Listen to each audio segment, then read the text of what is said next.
students don't have a proper sense of direction, mainly caused by bad influences that have been part of their life since childhood. All over the Alicante area, teenagers have grown up with a wrong perception of life due to the negative influences that have been put into their lives, such as bad role models or Dropping out of school, getting into drugs, and having no-paying jobs is just some of the outcomes that can lead to bad leadership. Alright, so I think that having more people in our society that stand up for each other, I think we have that. We need more leaders because it's not fair for such a small portion of the people to try to make a change when everyone else just stands around and really doesn't care about it. So we need more leaders in order to take that action and take that motivation to be a better person. I think the good attributes of a leader would probably be having patience, understanding, but still having the strength to take power over your own country, over your own people, and making sure that you know where they're coming from, but you have the decision at the end, because you have to be strong enough to stand for your people and make sure that it makes sense for them and you help them out, because at the end you're working for them. And a leader not only shows and talks, but like they do it with their actions, so they have to act like a leader and be a leader instead of just saying that they are one.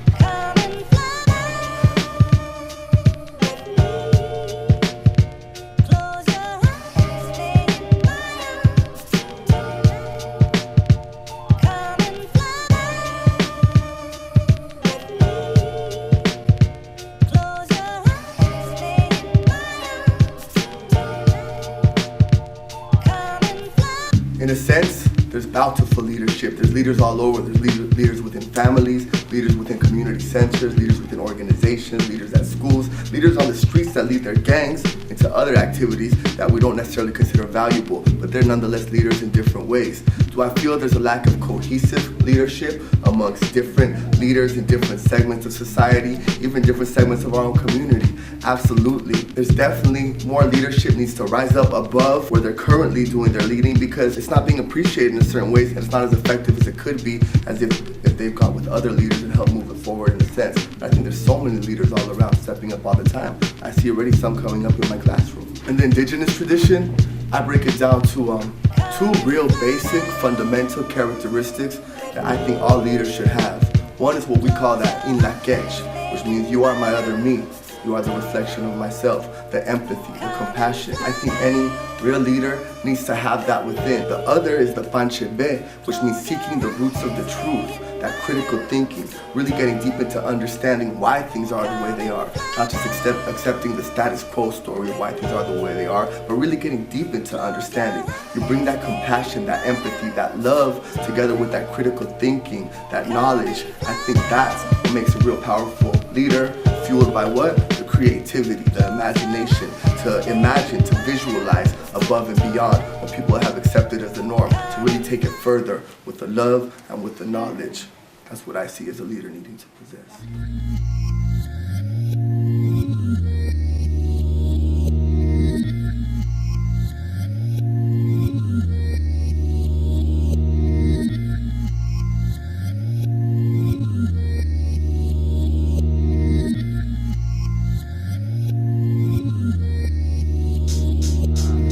The simple answer is that a leader is patient. You know, a leader has to be passionate. I mean, think about who we follow, whether it's musically, whether it's fashion, whether it's politically. We follow them because we resonate with their passion. You know, their passions are our passions. So, in order to be a leader, you have to be passionate and charismatic. You also got to be patient, because a good leader knows that things don't happen right away. You gotta put in your work. So you put in your work, you know that it's gonna pay off in the end. If you could be patient as a leader, then you're gonna be a good leader, because people are gonna see how effective you are as a leader.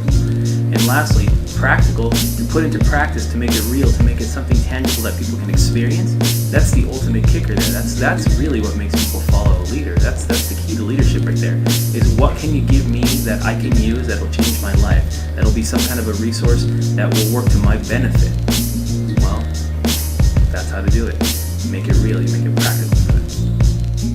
I do believe that there isn't enough leaders in society because everybody's so scared of standing alone or getting pointed at or being made fun of. Because at the end of the day, it's just you. Like, nobody else is going to be with you. So, you know, there has to be a certain somebody, a role model, a teacher, a parent, an older sibling, or somebody that encourages them.